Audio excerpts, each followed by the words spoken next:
Hello po. Good morning. Tingnan po natin dito. May lalaking naglalaba.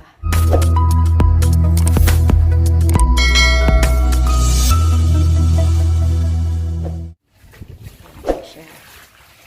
Naglalaba.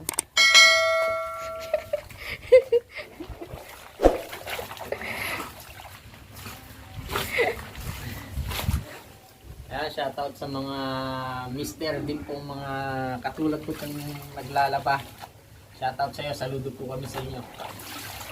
Tapos lang pong mag-welding yan. Mamaya mapapas man na.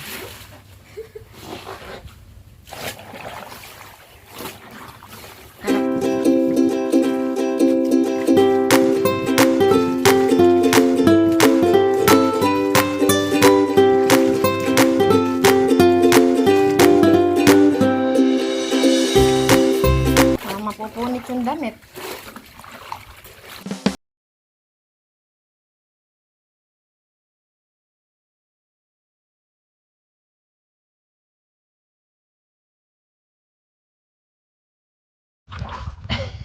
Siguro.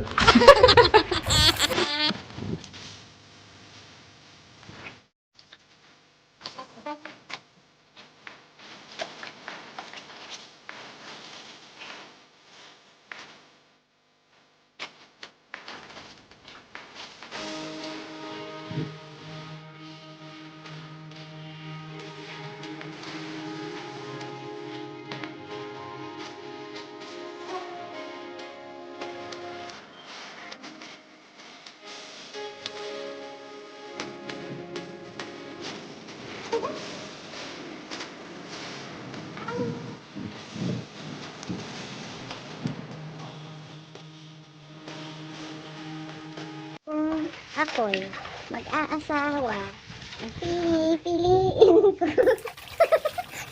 Ang alin? Ang pipiliin ko. Yan. Kung bata ako, pinaglalaba ko yung mga kapatid ko, no? Panglawa ako sa panganay. Yan. Nag-uugas din ako ng plato, nagluluto ako ng ulam, at kanin. Nagsasayin po tayo, nung bata pa po ako noon. So, ako rin yung mga naglilipit, nagwawalis, masipag po ako. Ngayon lang hindi. Ngayon lang hindi.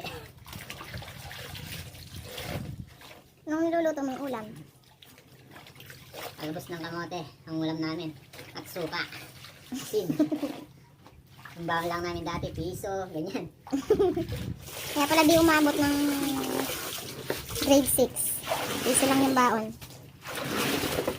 Napa?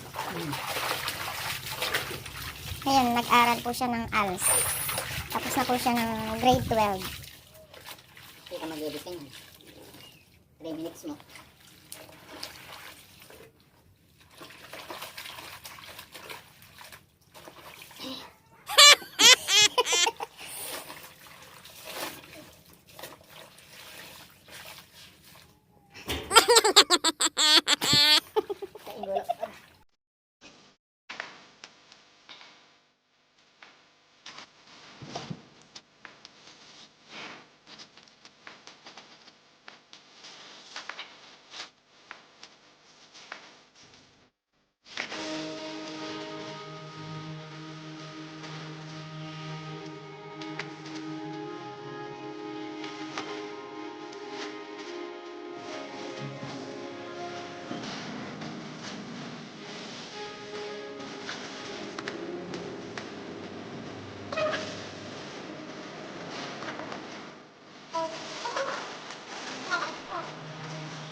Ayan, shoutout po sa mga labandero.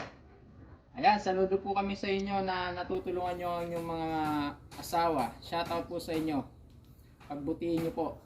Magandang halimbawa po ito sa ating pong mga anak. Bilang haligi ng tahanan.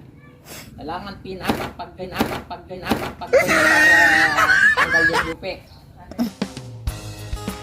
Maglabang lalaki mas pulido. Siyempre.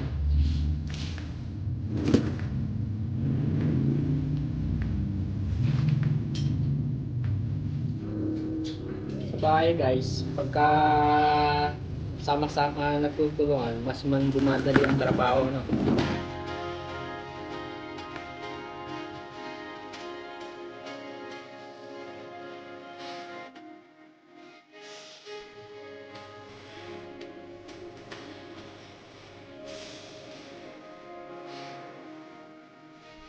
Guys, tapos na po tayong maglaba. So,